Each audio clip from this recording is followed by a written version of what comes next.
에베소서 4장 13절로 16절 말씀까지 우리 함께 읽겠습니다. 에베소서 4장 13절로 16절 같이 읽습니다. 우리가 다 하나님의 아들을 믿는 것과 아는 일에 하나가 되어 온전한 사람을 이루어 그리스도의 장성한 분량이 충만한 데까지 이르리니 이는 우리가 이제부터 어린아이가 되지 아니하여 사람의 속임수와 간사한 유혹에 빠져 온갖 교훈의 풍조에 밀려 요동하지 않게 하려 함이라. 오직 사랑 안에서 참된 것을 하여 범사에 그에게까지 자랄지라. 그는 머리니 곧 그리스도라. 그에게서 온몸이 각 마디를 통하여 도움을 받음으로 연결되고 결합되어 각 지체의 분량대로 역사하여 그 몸을 자라게 하며 사랑 안에서 스스로 세우느니라. 아멘. 하나님 말씀이었습니다. 좋으신 하나님, 이제 주의 말씀 들으려고 합니다. 생명의 말씀으로 들려지게 하여 주옵소서. 예수님의 이름으로 기도합니다. 아멘. 우리는 계속해서 회복이라는 주제로 캠페인 말씀을 진행하고 있습니다. 참 감사한 게 우리 회복이라고 하는 주제로 하기 시작하고 나서 우리 성도들, 코로나 이전에 성도들이 98% 회복됐어요. 2%는 아직 안 나오시는 분이 계시는데 2%는 안 나오시는 분이 계셔요. 근데 곧 나오실 것 같아요. 건강상에 이제 연세가 있어서 못 나오는 몇 분 빼놓고는 거의 100% 다 이렇게 회복돼서 1부에도 풍성하게, 2부에도 풍성하게 드릴 수 있게 된 것 하나님 은혜에 감사합니다. 어쨌든 우리는 회복이라는 주제로 다시 한번 우리 회복해야 된다. 한국교회가 포스트 코로나 이후에 굉장한 위기를 맞고 있습니다. 어쨌든 각 교회의 신앙의 개인의 위기를 맞고 있는 이때에 우리는 다시 신앙으로 회복해야 된다라고 하는 주제입니다. 어디서 무엇을 회복할 건가? 그렇죠? 여러분의 사업도 회복돼야 되고 가정도 직장도 다 회복돼야지만 지금 우리가 함께 나누는 이 주제는 어디서 무엇을 회복할 것인가라고 하는 거예요. 어디서? 교회에서 무엇을? 우리의 신앙을 어떻게 교회의 5가지 사명을 회복하자. 그 첫 번째가 우리가 지난주에 함께 나눴던 예배 회복이다 말씀을 드렸습니다. 하나님은 우리를 예배자로 부르셨죠. 애굽에 있는 이스라엘 백성을 출애굽시켜서 광야라는 교회에서 하나님 앞에 예배하는 내 백성을 만들기 위해서 그들을 건져냈다 말씀했습니다. 우리가 세상에 있는 우리를 특별히 바쁜 중에도 뽑아서 한화교회 보내주신 것은 여러분들로 예배자로 만들기 위해서다. 그래서 예배의 회복이 우리 일생의 회복이고 가장 중요한 회복인 것을 말씀을 드렸습니다. 두 번째, 오늘은 우리가 무엇을 회복해야 된다는 주제로 5가지 회복을 이야기하고 있습니다. 교회에 세우신 목적 5가지를 뒤에 적어놨습니다. 주보 뒤에. 그때 순서는 다르겠지만 지난주에 예배, 오늘은 성도의 교제, 서로를 통해 성장하는 성도의 교제의 회복에 대한 말씀을 함께 나눠볼까 합니다. 우리는 자녀를 키우면서 자녀에 대한 기본 기대가 있어요. 다 있죠? 어떻게 자라면 좋겠나.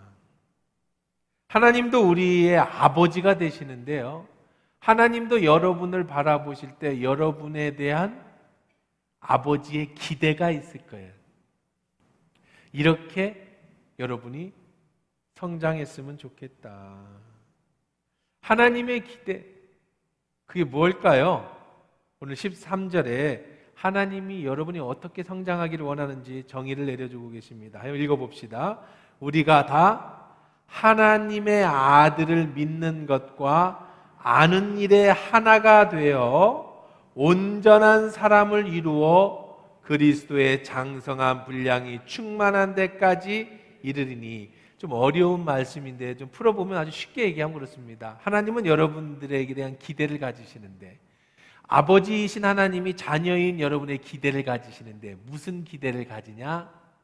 그리스도의 장성한 분량에 이르기까지 성장하기를 원한다. 그리스도의 장성한 분량. 저는 우리 아들이나 우리 딸한테나 또 여러분들도 그럴 것 같아요. 이런 아이가 됐으면 좋겠다, 이런 딸이 됐으면 좋겠다라고 여러분들이 생각하면 아마 여러분들에게 종이 한 장씩 나눠주고 우리 아이가 이런 아이가 됐으면 좋겠습니다 라고 적으라고 하면 뭐 별의별 얘기가 다 나오겠죠. 뭐 사랑을 줄 알고 뭐 이런 좋은 얘기가 많이 나올 거예요. 근데 저는 이렇게 쓰고 싶어요. 뭐라고 쓰고 싶으냐면 나를 뛰어넘는 아이로 자랐으면 좋겠다.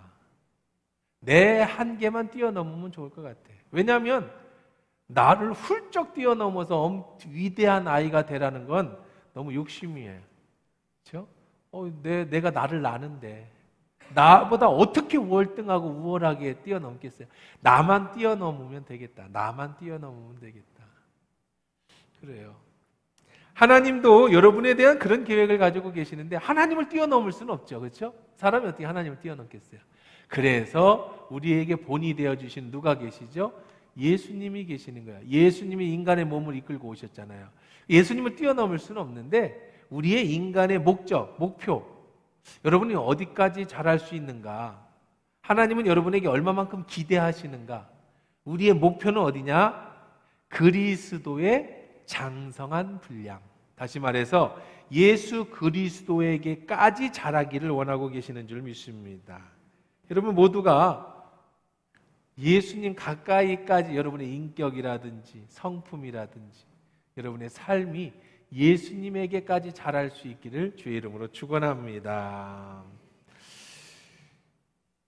어떤 모습으로 자라야 되느냐? 하나님의 아들을 믿는 것, 그리고 그분을 아는 것, 그래서 온전한 사람을 이루는 것, 이게 예수님께까지 자라는 거예요.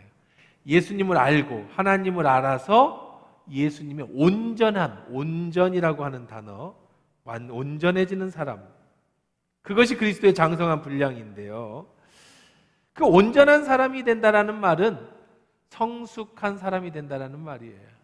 여러분이 신앙이, 인격이, 삶이 성숙해지기를 하나님은 바라신다는 거죠. 교회에서도 참 안타까운 모습이 있습니다. 교회 내에서 안타까운 모습이 뭐냐면 나이가 들었는데 직분을 맡았어요. 나이가 들어서 직분을 맡았어요. 교회도 오래 다녔어요.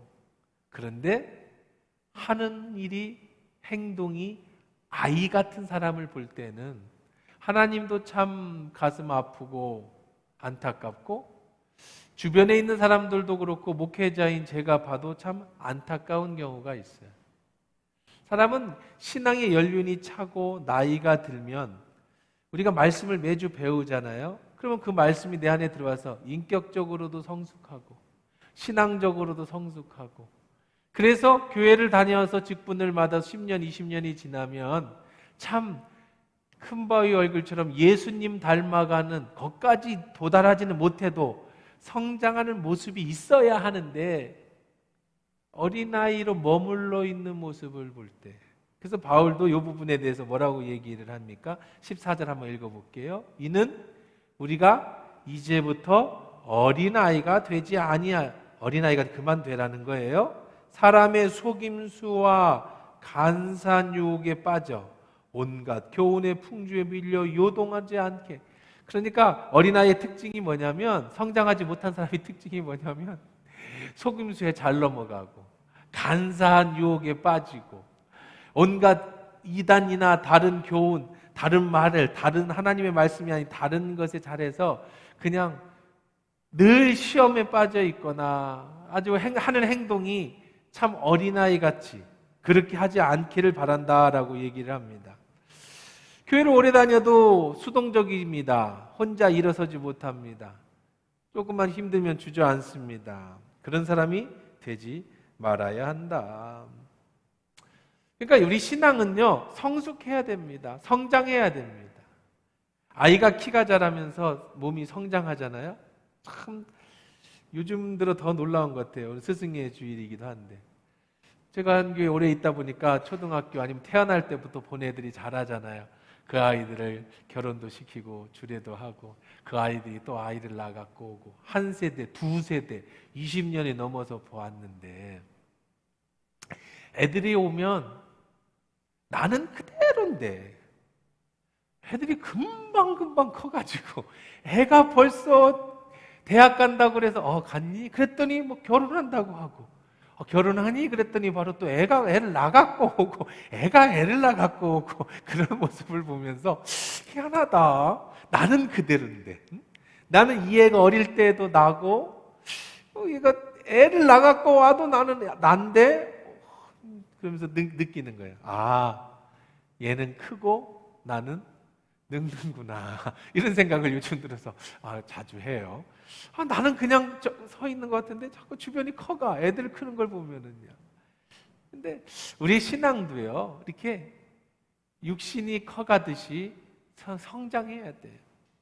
근데 이제 이렇게 생각하실 수 있습니다. 그냥 교회나 다니면 되지. 취미생활로 다니는 건데 뭐 신앙이 성장하는 게 뭐가 대단해? 그냥 교회 오래 다니면 되는 거잖아.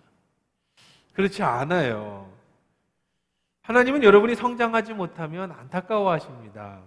누가복음 13장 6절로 9절 말씀을 한번 읽어봅시다. 13장 6절입니다.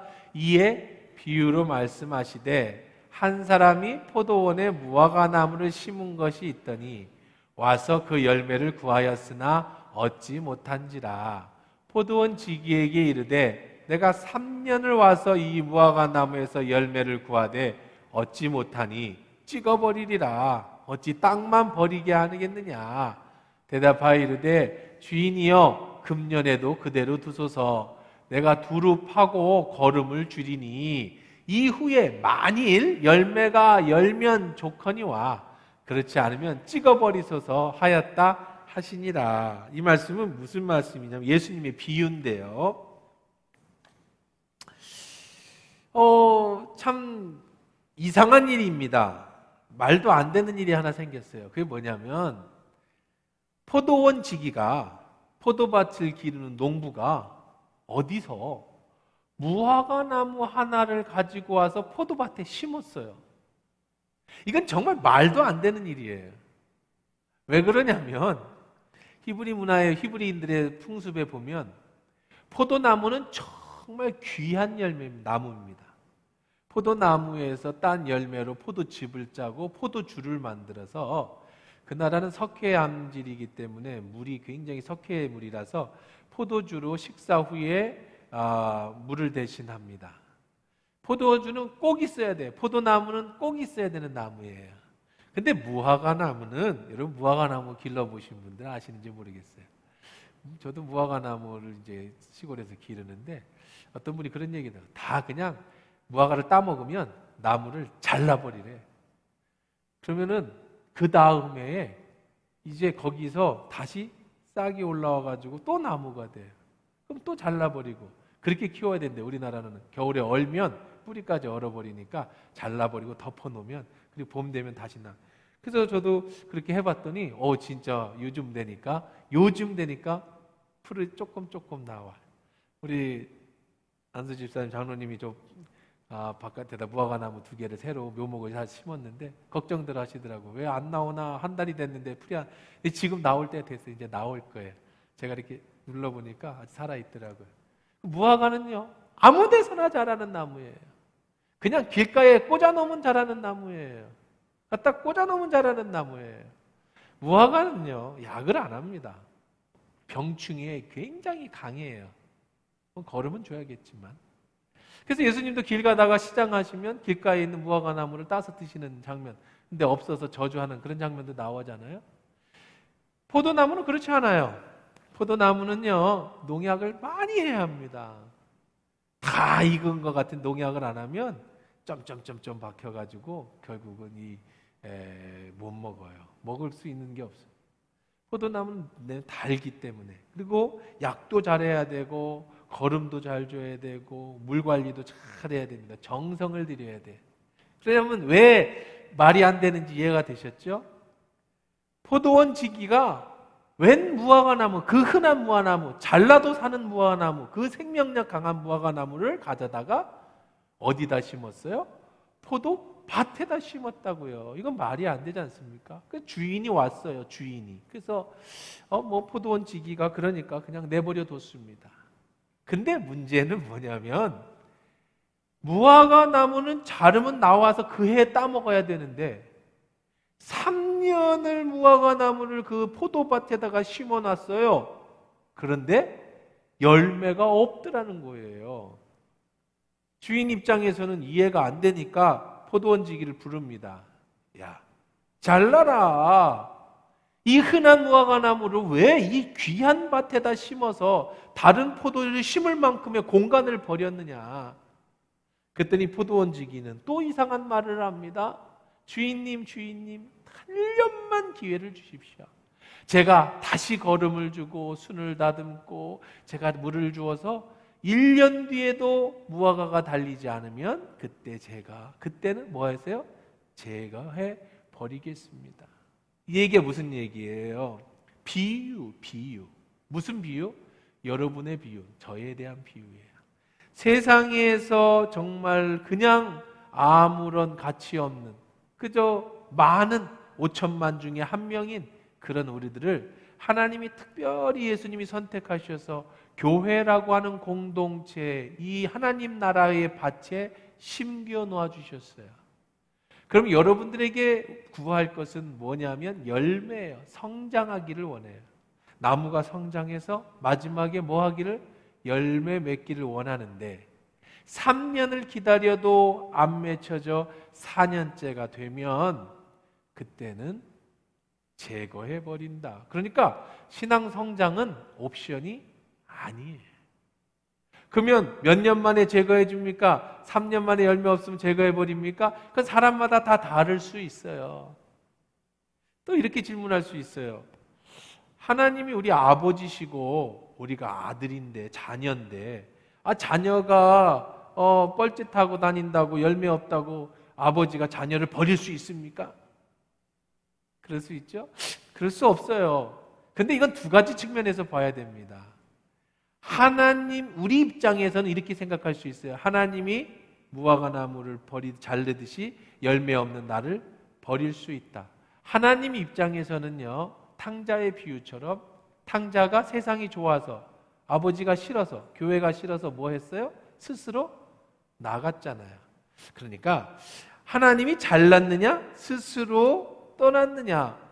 스스로 잘림을 당했느냐?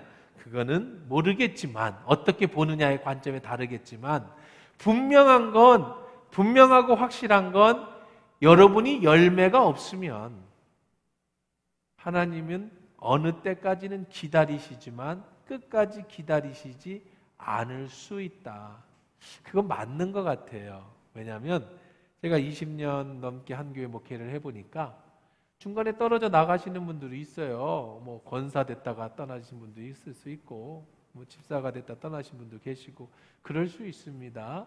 그런데 그분들을 이렇게 보면은 그분들이 그러면 다른 교회 가서 신앙생활을 잘할까 살펴보면 안타깝게도 그러지 못하는 분들이 대부분이더라고요. 한화교회에서 적응 못하면 다른 데서는 적응 못해. 여러분들도 아마 대충 다 아실 거예요. 그렇죠? 우리 교회가 그렇게 강하지 않아요. 세지 않아. 그냥 여기서 적응 못하면 다른 교회 가서 거의 적응 못한다고 보는 게 맞아요. 그런 것 같더라고요. 그런 걸 보면 하나님이 자르셨든 본인이 자발적으로 밭을 떠났든 열매가 없으면 분명한 건 여기에서 잘릴 수 있다. 그러면 또 이렇게 생각하실 수도 있죠. 아이 까짓 거 뭐 잘리면 무슨 상관이 있어? 뭐 내가 신앙생활에서 그냥 뭐 무슨 상관이 있어라고 하실 수 있겠지만 인생은요. 하나님은 우리에게 여러분을 태어나게 하신 것은 두 가지 이유가 있다고 말씀드렸어요. 첫째는 가정을 잘 세우라고, 하나는 교회를 잘 세우라고. 여러분 직장도 사업도 여러분 성공도 하나님이 여러분을 이 땅에 보내신 목적이 아니에요. 하나님은 가정과 교회를 잘 세우라고 여러분 직장도 주시고 사업도 주시고 관계도 주시고 취미도 주시고 어떤 성공도 주신 거예요. 이걸 착각하면 무슨 문제가 생기냐면요. 어떤 분들은 가게, 구멍가게, 조그만 가게 하나 내가지고 자기의 인생을 거기다 다 거는 분이 계세요. 아침 새벽에 출근해서 밤 12시까지 일하고 그 돈 갖고 아이들 키우고 막 자기의 삶을 그냥 전부 거기다가 두시는 분이 계세요. 어떤 분은 직장이 자기 인생의 전부인 분이 계세요. 새벽부터 일해가 저녁까지 직장에서 과장되고 부장되고 승승장구에 이사되고 이걸 자신의 인생의 전부를 두어서 그렇게 되면 문제가 뭐예요? 교회를 못 돌보고 가정을 못 돌보죠.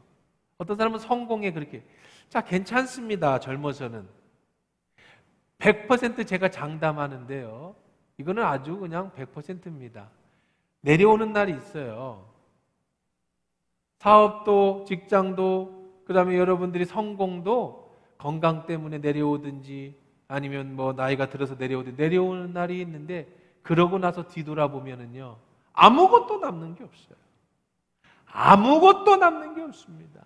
여러분이 삼성에서 이사를 했다고 해서 남는 게 없어요. 돈이 남지 않습니까? 돈이 남아요? 여러분 죽을 때 얼만큼 가져가시겠습니까? 남는 거 없습니다. 건강 잃으면은요, 돈이 수억 있어도 소용없어요. 수십억 있어도 소용없는 겁니다.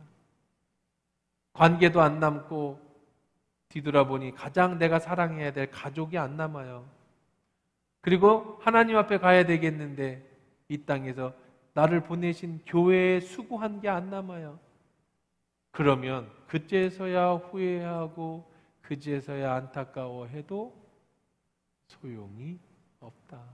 그러니까 우리는 인생에 살아갈 때 잘 살고 있는가? 내가 정말 지금 잘 살고 있는가를 늘 점검해 봐야 될 바로미터가 있어요. 뭘 점검해 보면 내가 잘 사는지를 보시면 되냐면 나의 주신 가정을 잘 섬겨서 자녀들을 잘 믿음 안에서 신앙 성장하고 시키고 있고 또 우리 가정이 주 안에서 하나님 나라를 이루고 있는가? 왜? 죽을 때까지 남는 건 가족이에요. 준비한 건 아닌데 생각이 났어요. 제가 좋아하는 프로가 나는 자연인이다거든요. 전 자연인이다 무지하게 우리 식구들 너무 싫어하는데 하여간 뭐 어쩔 수 없어. 내가 리모컨 잡는 날에는 그거 하는 소리. 요즘은 또 좋아하는 것 같아. 같이 보면서. 근데 자연인이다에 무조건 들어가는 게 뭐예요? 100% 들어가는 게 뭐예요? 야채 캐는 거예요? 아니면 뭐 산삼 뽑는 거예요? 아니에요. 가족은 다예요. 결혼은 하셨어요? 자녀는 어디 있어요? 왜 혼자 들어왔어요? 다 궁금하죠? 초임과는 왜 저기서 혼자 저렇게 사는가? 다 궁금해요. 왜요? 다 가족이야. 끝내 거기서 누가 울어? 왜 울어? 누구 생각하고? 가족 생각하고. 왜 들어왔대? 젊어서 가족 안 돌보고 술만 먹고 맨날 일하다가 건강 잃어서 들어왔대. 왜 들어왔대? 가족들 버리고 자기가 뻘짓하다가 나중에 들어왔대. 다! 물론 뭐 아닌 사람도 있을 수는 있겠지만 제가 보는 거의 다 뭐 잃어버리고 돌아와요? 건강 잃고 가족 잃고 들어가는 사람들이에요. 남는 게 뭐냐? 가정과 교회가 남는 거야. 그럼 교회에 무엇이 남느냐? 여러분의 신앙 성장이 남는 거야. 내가 하나님 앞에 늘 말씀드리죠. 그럼 어차피 늙으면은 병들 건데요. 늙으면은 치매 걸릴 건데요. 네, 육신은 치매 걸려서 남편도 분간할 수 없을 수 있어요. 여러분 육신은 병들어서 죽을 수 있어요. 그러나 여러분의 영은 절대 늙지 않아요. 우리는 영혼육이 있다고 그랬잖아요. 우리의 영은 그대로 하나님 앞에 가는 겁니다. 새로운 육신을 입고 건강한 육신을 입고 부활하면 여러분이 영은 그대로 하나님 앞에 가는 거야. 영은 늙지 않아요. 영의 성장, 신앙의 성장은 여러분 꼭 필요한 거예요. 육신이 늙어서 남편도 못 알아보고 하나님도 못 찾을 수 있어요. 치매 걸리면. 이것도 생각 안 한 건데요. 또 큰일 났네. 3페이지밖에 안 나왔는데 7페이지 해야 되는데 참. 어쨌든 이번에 대신방을 하면서 어느 권사님이 그런 얘기를 해. 치매 걸린 게 축복인 것 같대. 왜 그러냐니까 죽을 때 자기가 아픈지도 모르고 남편 슬픈 것도 모르고 그렇게 죽더래. 제가 그래서 좋은 걸 깨달았어요. 치매 걸려 죽는 것도 좋은 거구나. 생각해봐요. 95세까지 살았는데 막 옆에서 애가 울고 부인 떠나고 슬프고 막 죽을까봐 걱정돼서 막 그냥 막 10년 내내 자기 죽을까봐 걱정돼서 사는 것보다는 난 치매가 걸려가지고 아픈 게 뭔지 죽는 게 뭔지 자식이 슬픈 게 뭔지 혼자 좋잖아. 치매 노인 혼자 좋잖아. 혼자 좋다가 남편 보고 누구세요? 이렇게 하다가 그러고 죽으면 어쩌면 그것도 축복이겠다. 너무 여러분 치매 걸린 거에 두려워하지 마시고요. 난 그런 생각들 한 1년 치매 걸리다 죽는 것도 괜찮겠다. 왜? 자기가 아픈지 죽는지 슬픈지도 모르고 웃다가 갈 수 있는 거잖아요. 육신은 그렇게 될 수 있어도 영혼은 절대 늙지 않고 영혼은 치매가 안 걸려요. 그러니 여러분 영혼의 성장, 신앙의 성장은 정말로 우리에게 중요한 겁니다. 그렇다면 신앙은 어떻게 성장할 건가가 이제 중요하죠. 우리 신앙은요 어떻게 성장하느냐, 오늘 제목에서도 말씀했습니다마는 서로를 통해 성장하는 거예요. 교회라는 것은요 자주 말씀드리지만 건물이 아니에요. 건물은 예배당, 한화교회 예배당, 예배하는 장소란 뜻이고요. 교회는 여러분이 교회입니다. 제가 교회입니다. 우리가 교회입니다. 한 사람 한 사람이 교회예요. 이게 함께 모여서 예배하는 여기가 교회, 공동체가 교회예요. 그러니까 교회의 성장은 나 혼자 성장하는 게 아니라 함께 성장하는 겁니다. 자, 초대교회는 두 가지 교회에 대한 얘기를 합니다. 우리가 말씀을 볼까요? 사도행전 2장 46절입니다. 같이 읽어볼게요. 날마다 마음을 같이하여 성전에 모이기를 힘쓰고 때며 기쁨과 순전한 마음으로 음식을 먹고. 초대교회 교인들의 성장을 어떻게 했느냐? 두 가지예요. 여러분의 신앙이 성장하려면 두 가지를 잘해야 됩니다. 첫째는 큰 그룹을 잘해야 돼요. 둘째는 작은 그룹을 잘해야 됩니다. 큰 그룹은 뭐냐면 바로 우리가 모여있는 이 그룹이죠. 예배를 잘 드려야 신앙이 성장합니다. 그거는 마찬가지. 애가 크는데 밥 안 먹고 애 크기를 바라거나 밥 안 먹고 성장하기를 바란다면 그거는 말이 안 되잖아요. 우리의 영혼은 뭘 먹고 성장합니까? 사람이 떡으로만 살 것이 아니요 뭘로 살아요? 오직 하나님의 입에서 나오는 말씀으로. 우리의 영은 말씀으로 살아 성장해요. 그러니까 나이가 들면 애들이 밥 먹고 키 크고 성장하는데 왜 우리의 영혼은 성장하지 않느냐면 여러분이 말씀을 듣지 않으면, 예배에 참석하지 않으면 여러분의 영혼은 성장하지 않아. 어린아이로 머물러 있어요. 자, 그래서 예배라고 하는 큰 공동체, 여기에서 여러분이 성장하는 거예요. 그러니까 예배를 어떻게 드리느냐? 우리 지난주에 예배의 자세에 대해서 말씀을 드렸지 않습니까? 준비된 마음으로 예배하는 것. 근데 혼자 성장하는 게 아니라고 그랬죠. 여러분이 최고의 예배를 드릴 수 있도록 사실은 눈에 보이지 않는 뒤에서 많은 분들이 헌신해 주셨어요. 누군가는 비싼 꽃을 이렇게 꽂아줬잖아요. 그렇죠? 누군가는 찬양단 토요일 날 나와서 연습을 했잖아요. 누군가는 반주를 했고요. 누군가는 지난 토요일 날 자기 시간을 내서 청소를 했고요. 누군가는 자기의 돈을 내서 이런 헌물을 했고요. 그래서 누군가는 지금 방송실에서 여러분들 때에 맞춰서 PPT를 띄워주고, 누군가는 그걸 만들었고요. 그리고 누군가는 여기에서 함께 모여서 쾌적한 환경을 제공해 주기 위해서 누군가는 간식을 또 준비해 줬고요. 이렇게 우리가 함께 할 수 있도록 여러분들이 참여하는 입장이라고 하면 자연스럽고 당연하게 생각해 보지 못했지만 사실 여러분이 드려지는 모든 예배는 누군가가 다 준비해서 드려지는 예배예요. 그러니까 여러분, 내 신앙이 성장하려면 예배를 잘 드리셔야 되지만 또 하나는 뭐냐면 다른 사람이 이 예배를 잘 참석할 수 있도록 도와주는 그런 것을 협력할 때 여러분의 신앙이 성장을 해요. 교회뿐만 아니라, 예배뿐만 아니라 우리 큰 그룹에서, 교회에서 어떤 행사를 한다든지 큰 그룹이 움직일 때 거기에는 누군가의 헌신이 필요하죠. 누군가의 수고가 필요하잖아요. 그럴 때 우리는 공동체가 성장할 때 내 자신이 성장하게 됩니다. 참여하는 것만 가지고는 안 돼요. 어떤 분들은 그저 예배에 참석하는 것이 전부인 분들이 계시는데요. 그것도 괜찮습니다. 우리가 새신자일 때는 그렇지만, 그러나 여러분이 신앙이 더 성장하고 싶으면 두 번째로는 소그룹에 참여하셔야 돼요.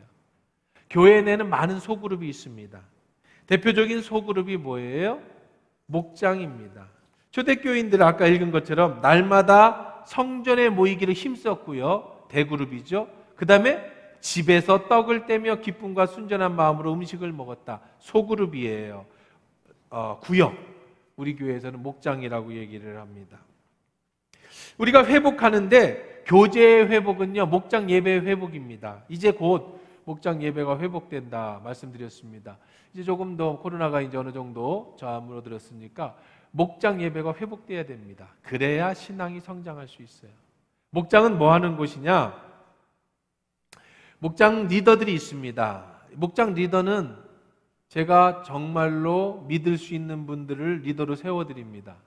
그럼 그분들이 목회자의 마음을 가지고 소그룹, 작은 목장 식구들에게 함께 모여서 오늘 말씀을 서로 나누고 또 각자의 기도 제목을 같이 함께 기도하고 문제가 있으면 서로 위로하고 서로 기뻐해주고 이것을 혼자서 기도할 문제가 아닌 것은 목사님께 보고하면 목사님이 기도해주는 작은 세포와 같은 이 소그룹이 활성화돼야 돼요. 그냥 예배만 나와서 여러분의 신앙이 성장하는 건 한계가 있고요. 반드시 작은 그룹에 들어가셔서 함께 기도하고 함께 예배하고 함께 관리해 줄 때 신앙이 함께 성장할 수 있어요. 그래서 목장 리더들을 여러분들 제가 말씀드린 것처럼 그분들을 믿고 맡겨드린다라고 말씀을 드렸습니다. 그러니까 여러분들이 또 우리가 목장뿐만 아니라 뭐 중고등부라든지 청년부라든지 남성들은 이제 아직 목장이 없습니다. 제가 기도하고 있어요. 우리 남성 목장도 자발적으로 좀 목장이 좀 생겼으면 좋겠습니다. 그래서 주중에 한 번 정도는 모여서 함께 이번 주에 말씀 나누고 요즘에 사업이나 직장이나 이런 것들 같은 기도 제목도 나누고 함께 교제할 수 있는 소그룹. 이 소그룹이 잘 되어야 교회가 튼튼하게 세포 하나하나가 건강하게 성장할 수 있는 겁니다. 성장을 혼자 못 하잖아요. 사람은 같이 함께 할 때, 여러분의 아이가 태어나면 산부인과 의사, 간호사의 도움을 받고 부모의 도움을 받고 학교에서 친구와 선생님의 도움을 받지 않습니까? 지금 우리 이 시간에도 저 뒤에서는 주일학교 선생님들이 오전에 특송하고 같이 축하해 줬지만 그 뒤에서는 아이들과 선생님들이 열심히 또 교육을 시키고 있잖아요. 함께 어울려서 목장 리더들의 목장 식구들과 함께 그렇게 할 때 신앙이 성장하는 거예요. 교회에서 여러분 목장 리더가 됐다고 하면 그 사람은 인정받은 사람이에요. 목사님께도 인정받고 하나님께도 인정받은 사람이에요. 목장 리더가 얼마나 힘든지 아세요? 화요일날 새벽에 나와서 본인이 배워야 돼요. 또 식구를 찾아가야 돼요. 말 안 듣는 사람들 다 전화해가지고 또 만나자고 해야 돼요. 교회 행사 있으면 목장 리더들이 또 준비해가지고 해야 돼요. 또 누구네 집 문제 생기면 자기 문제처럼 안고 기도해야 돼요. 누구 또 시험 들면 내 문제처럼 막 힘들어. 이게 목장 리더를 하면 뭐를 아냐? 목회자의 마음을 알고 예수님의 마음을 알아요. 그러니까 목장 리더는요 정말 중요하죠. 이렇게 교회 안에서 교사나 리더나 이분들이 주의 소그룹을 잘 이끌어가면 우린 그분들을 존중해주고 또 그렇게 말씀을 나눌 때 본인도 신앙이 성장을 해. 그러니까 여러분의 인생의 목적에서 교회에서 성장하고 싶으면 목장 리더가 되는 꿈을 꾸세요. 그럼 참 좋을 것 같아. 가르치면서 본인이 더 은혜를 받거든요. 자, 어쨌든 우리는 그리스도 안에서 15절 16절 한번 읽어보십시다. 15절 16절입니다. 오직 사랑 안에서 참된 것을 하여 범사에 그에게까지 자랄지라. 그는 머리니 곧 그리스도라. 그에게서 온 몸이 각 마디를 통하여 도움을 받음으로 연결되고 결합되어 각 지체의 분량대로 역사하여 그 몸을 자라게 하며 사랑 안에서 스스로 세우느니라. 아멘. 여기 보면 뭐라고 말씀하고 계세요? 우리는 혼자 자라는 게 아니에요. 우리의 교회는 같이 자라는 겁니다. 예수 그리스도가 머리고 여러분은 지체가 돼서 서로 역사하는 거예요. 그 몸을 자라게 하는 거예요. 사랑 안에서 스스로 세우는 거예요. 여러분 무엇이 회복되어져야 되느냐? 교제가 회복되어져야 돼요. 서로의 연합이 많이. 코로나는 우리로 하여금 거리를 두었어요. 교회 내에서도 서로 못 붙게 했지요. 지금은 띄었습니다마는 사방 1m씩 떨어져 앉게 했어요. 못 모이게 했습니다. 말하지 못하게 했어요. 근데 교회는 붙어 있는 곳이에요. 몸이 떨어지면 안 돼. 팔 아프다고 오늘 잘라서 여기 좀 쉬어 오늘. 나 교회 갔다 올 동안 팔 좀 회복해. 그럴 수 없죠? 온 지체는 다 붙어 있는 거예요. 교회는 같이 연합하는 겁니다. 떨어질 수는 없어요. 여러분, 교제하는 일에 힘쓰십시오. 큰 그룹, 작은 그룹. 어떤 일을 할 때 그것을 협력하시고요. 도와주세요. 그럴 때 교회가 크고 우리도 성장하는. 사실 5월 달에 지금 오늘 그렇죠? 아니 지난주에면 우리가 야외에서 예배를 드렸어야 되는데 학교를 안 빌려주더라고 코로나라. 그래서 우리가 이번에도 봄에도 야외를 못 나갔습니다만은 이제 앞으로 이런 교제 꼭 예배 어떤 목장만이 아니라 교회 내에서 교제를 많이 만들려고 그래요. 여러분 세상에는 별 재미없잖아요. 그렇죠? 여러분 세상 사람들하고 술 먹고 노는 거 별로 재미없잖아요. 인생이 재미있는 것도 있어야 되는데 교회 와야 재미있는데 교회가 재미있는 일을 안 만들어주면 맨날 기도만 하고 말씀만 보면 좋지만 그래도 우리도 육신을 가진 사람인데 재미있어야 돼. 그래서 교회가 그런 일을 많이 만들 겁니다. 많이 만들다 코로나다 멈췄는데 그래서 우리가 1년에 2차례씩은 야외에 나가서 운동도 하고 해외여행도 선교도 그렇죠? 우리가 바로 코로나 바로 전에 베트남 가자고 열 몇 분 다 돈까지 모아놨는데 코로나 터져서 다 돌려주고 없던 일을 했습니다만은 다시 이제 시작되면 해외여행도 가고 또 우리가 소풍도 가고 단체 여행도 가고 그룹별로 놀기도 하고 이렇게 교제할 때 서로 예배하고 즐겁게 떡을 떼며 먹고 식사도 이제 시작해야 하잖아요. 그죠? 이제 곧 식사도 시작해야 되는데 이 식사는 조금 어려워요. 교회에서 식사해도 된다고 어제부로 나라에서는 이제 해제를 시켰어요. 교회 식사를. 근데 어려워. 왜냐하면 전에 사람들 안 했는데 후에 사람들 하면 또 힘들잖아. 그래서 제 생각에는 그냥 올해는 안 먹는 게 좋겠다. 형평성에 의해서 9월달, 10월달 되는 사람들은 나 일찍 갈 걸. 나 간식하면 10월에 가지고 이거 그래서 내년 1월부터 해야겠다. 아무리 코로나 끝나도 형평성을 위해서. 그래서 식사는 제 생각에는 올해는 하지 맙시다. 그냥 올해는 식사는 안 하더라도 우리 다른 간식으로든 뭐든지 좀 풍성하게 교제를 회복해야 된다. 여러분들 적극적으로 우리가 회복하십시다. 교제도 회복하고 예배도 회복하고 또 여러분들의 목장은 회복해. 당장 목장부터는 이제 다시 회복시켜줘요. 목장도 회복하고. 그래서 교제가 잘 이루어져서 여러분 모두가 하나님 안에서 건강하게 성장할 때 주님이 기쁘시게 하는 지체들로 세워져 가길 주의 이름으로 축원합니다.